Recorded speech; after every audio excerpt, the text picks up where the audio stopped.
Okay, it's 6 o'clock and we'll call this meeting to order with a pledge.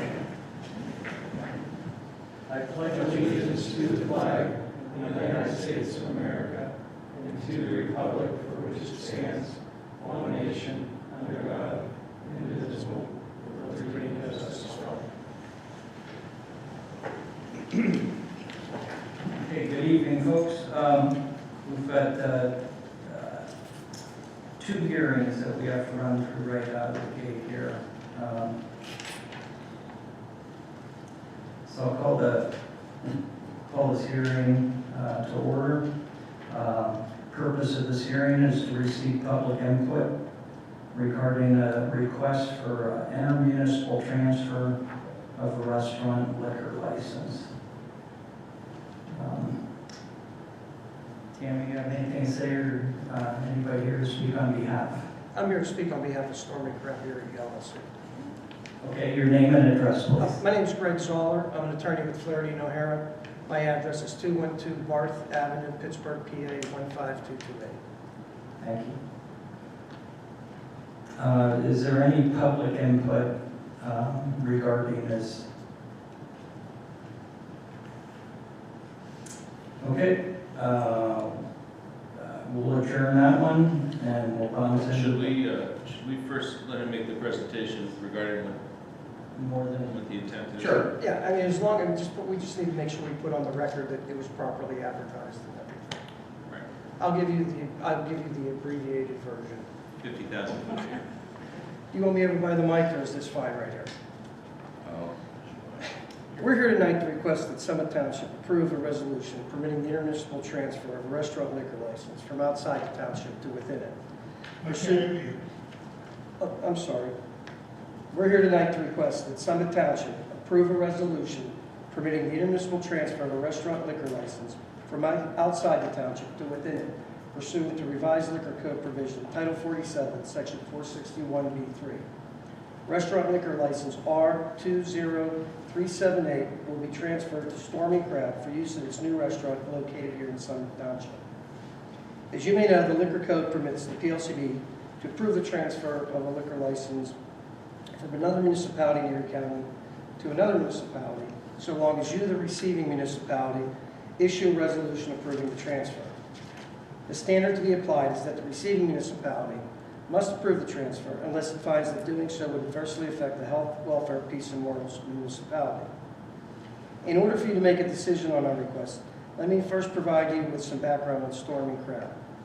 Stormy Crab is owned by Kevin Wang. Mr. Wang has been in the restaurant hospitality business since 2006 when he started working in his family's buffet restaurants. Between 2006 and 2016, Mr. Wang held positions as cook, kitchen manager, general, and district manager. In 2017, Mr. Wang opened his first Stormy Crab restaurant in Clarksville, Tennessee. Since that time, Mr. Wang has expanded the Stormy Crab brand into 11 states. Currently, Mr. Wang owns and operates 22 Stormy Crab restaurants. The Stormy Crab restaurant, to be located in Summit Township, will be Mr. Wang's first business venture in Pennsylvania, with another Stormy Crab restaurant being planned later this year at the waterfront in Homestead, PA. Stormy Crab will be opening a new restaurant that will be located at 7791 Peach Street. In the space previously occupied by Steak and Shake, the space will consist of approximately 4,639 square feet of interior space with seating to accommodate 120 patrons. There will not be any outdoor seating. There will be a main dining area along with a small bar area with seating for 8. It is anticipated that the restaurant will open sometime in May of 2022. And what I passed out prior to the start of the public hearing and had marked as Exhibit A was a proposed floor plan of what the restaurant layout will look like. And I say proposed because throughout the construction process, plans change, and you'll know before my client picks up the phone and calls me to let me know there's been a floor plan change. Stormy Crab will offer a variety of raw, fried, broiled, boiled seafood offerings consisting of crab, shrimp, clams, mussels, oysters, scallops, crab legs, crawfish, even alligator, to name just a few of the items that patrons will be able to enjoy. Stormy Crab will also offer a variety of appetizers, soup, salads, and desserts as well. In addition, they will also offer a kids menu. These items will be available for patrons to basically enjoy on the premises or for takeout. In addition to its food offerings, Stormy Crab will feature a variety of imported, domestic, and craft beers and seltzers that will be available for on-premises consumption, in addition to a fully servicing bar that will serve specialty cocktails. What I've passed out prior to the hearing and had marked as Exhibit B is a proposed menu that has been in use at the other Stormy Crab locations, and the menu here will be similar to that. The restaurant's hours of operation will be Monday through Thursday from 11 a.m. to 10 p.m., Fridays and Saturdays from 11 a.m. to 11 p.m., and on Sundays from 11 a.m. until 10 p.m. Stormy Crab will have a comprehensive responsible alcohol management program. First, all the employees will go through the BLCE's ramp cellar server training, and the manager will go through not only the manager training, but also the cellar server training as well. Stormy Crab will have 100% carding policy. So they will card everybody that comes into the premises in order to purchase any type of alcohol. In addition to the employee training, Stormy Crab will also utilize a closed-circuit TV system that will have cameras that will monitor both the outside premises and the inside dining areas of the premises. And it'll have the ability to record for up to, I believe it's 30 days. Restaurant employees also working in the restaurant will also monitor the seating area as well. There will not be any live entertainment, video games, jukeboxes, or pool tables. The premises will be non-smoking. It's going to be a well-lighted, family casual dining option that I think the residents will enjoy. And that investment that they're putting into it needs to be protected by responsible management. So with that, I would ask that the council approve the transfer of the liquor license into municipality. If you have any questions, I'll be more than happy to answer them. Mr. Welk, if I may, I'd like to add into the record that this hearing was in fact scheduled. I'm looking at a proof of publication issued by the Erie Times News for the hearing today at 6 p.m. for this purpose.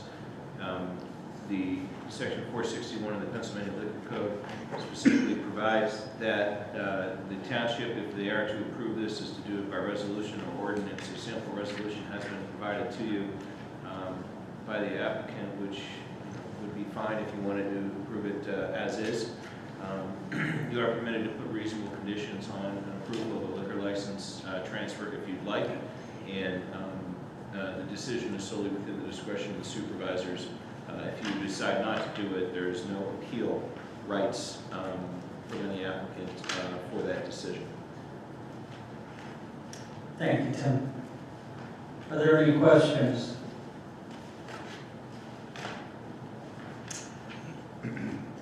So at this point, this is an agenda item for the regular business meeting, which is scheduled to occur after the next hearing, which is a quick zoning hearing.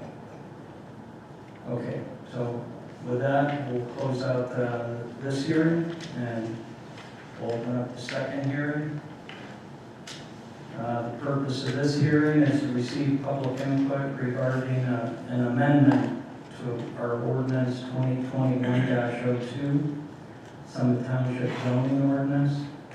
Amendment required in accordance with Act 50 of 2021. It's the Small Wireless Facilities Deployment Act. So at this time, I'll take any public input regarding the Small Wireless Facilities Deployment Act. What is it, Mark? No, I read it, Jim. I'm going to say that it's something that came down, it's a state law that was... Yeah, so the 5G installations that are going on throughout the United States are put in place through what's known as small wireless facilities. You're used to typical, wireless cell phone towers, these big massive structures. Now you have these small wireless facilities that are basically about the size of a microwave that can go up throughout communities. Certain communities were struggling with how to regulate them on a uniform basis, whether they should go into easements, not be near easements, they attach to buildings, if they have to be camouflaged, whatever that may be. The state adopted Act 50, which provided for the manner in which those are to be regulated through your zoning ordinance. The Summit Township zoning ordinance has an appendix 2 to it that already deals with small wireless facilities. So what this ordinance does is it updates that to make it compliant with the state law. It has been submitted to Erie County Department of Planning for the purpose of review, and they have issued their recommendation letter stating that they have no changes suggested and that they find it to be compliant with the Summit Township comprehensive plan, thank you, and the remainder of your zoning ordinance. So at this point, the recommendation is to approve it in order to be in compliance with state law. And I do have a copy of it if you want to take a look at it. It is interesting. Anybody else? Okay, at this time, I'll close that hearing and we'll call to order the regular business meeting, 6:10. Do I have a motion to approve the minutes from the January 18th, 2022 meeting? Motion. I'll second. All those in favor? Aye. Aye. Aye. Correspondence, nothing. Approval of January 2022 expenses. I'll make a motion to approve them. Second. All those in favor? Aye. Aye. Old business? Okay, new business, do I have a motion to appoint Brian Hiles to the STIDA Board, term expiring 12/31/2024, and this would be to replace Bob Mitchell. I'll make a motion to appoint Brian Hiles to the STIDA Board. I'll second. All those in favor? Aye. Aye. Aye. Motion to approve or deny resolution 2022-04, which is the transfer of the restaurant liquor license number R20378. I'll make that motion. I'll second. Motion To approve, yes. Thank you, Ken. I'll second. Any questions? All those in favor? Aye. Aye. Aye. Motion to approve or deny ordinance 2022-01, amending ordinance 2021-02, zoning ordinance to comply with Act 30 of 2021, the Small Wireless Facilities Deployment Act. I'll make a motion to approve the ordinance. Second that motion. Any questions? All those in favor? Aye. Aye. Aye. Land development, Tammy? Thank you. Mr. Solicitor, Said enough this evening. okay? Matt Jonas? Sure, I'll say a couple things. Okay. Just a couple quick updates. Last meeting, we tabled the bond for the Trails of 5 Points stormwater bond. And we've done a little researching, and today we found the official LLC for the Trails developer. It's Trails 5 Points. Try again. It's 5 Points Trails LLC. So we're gonna put together a notice and send it to them that we plan to use the remaining bond to remedy the stormwater pond and bring it to its final condition. So we might not see that back on the agenda for a month or two, so in case anyone was wondering. One other thing, we discovered a new detention basin that's been orphaned. It's on Julienne Lane. It's a small pocket detention part of the town hall village.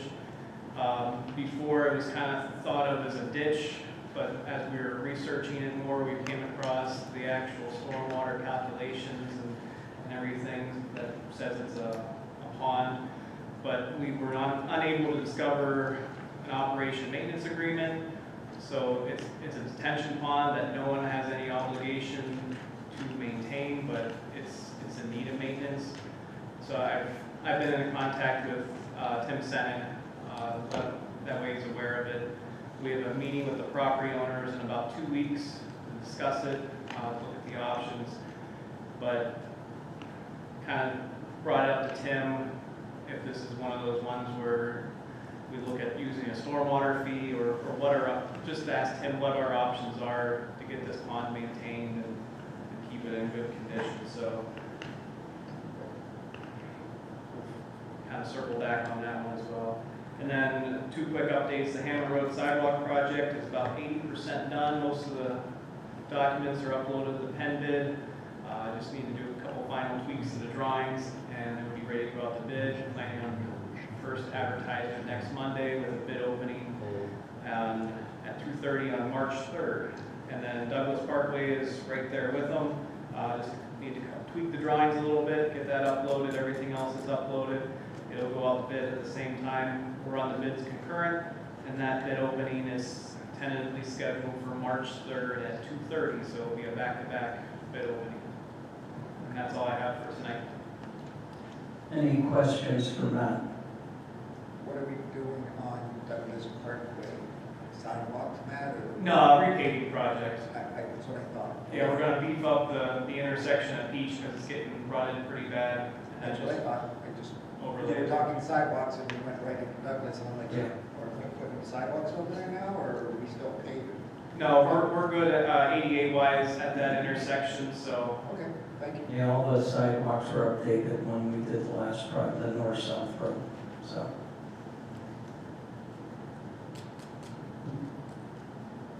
Is that it, Matt? that's it. All right. Supervisor Lee. Well, thanks for coming.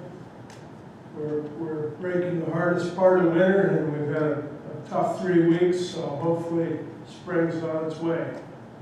That's all. Tony?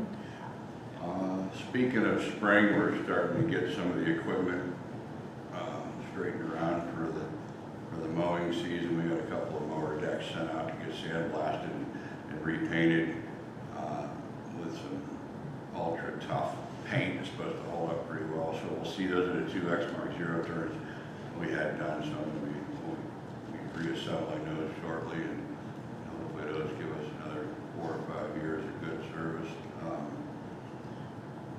Nothing exciting, really. Everything's going pretty good. Thanks for coming. Thank you.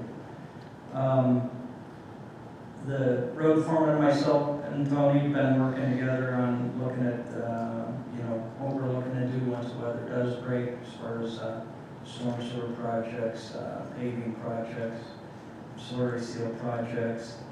Matt's been overseeing some of the areas that we're looking at, make sure we're not getting any environmental issues or anything like that. Got a pretty lengthy list of projects what we want to try to get done. And once we get a little break, see how these roads hold up come springtime, we'll have a little better idea which direction we're going to go. But we never really know which roads are going to explode come springtime. So, but we got a pretty good list. Looking forward to something other than snowplow. So, public input, 3 minutes.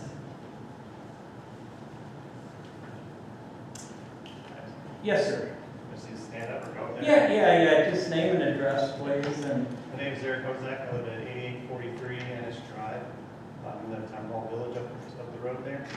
Just coming to try and get some timelines and see if it's on your guys' radar or not for sidewalks up in that area from Ennis Drive down to past Sodhaven. I think it goes down to Laurel Drive also with no sidewalks. I know with all these newer developments coming in, those sidewalks are take precedent a lot of times. I just want to make sure that that little neighborhood over there isn't forgotten on sidewalks. okay. All right. Thank you very much.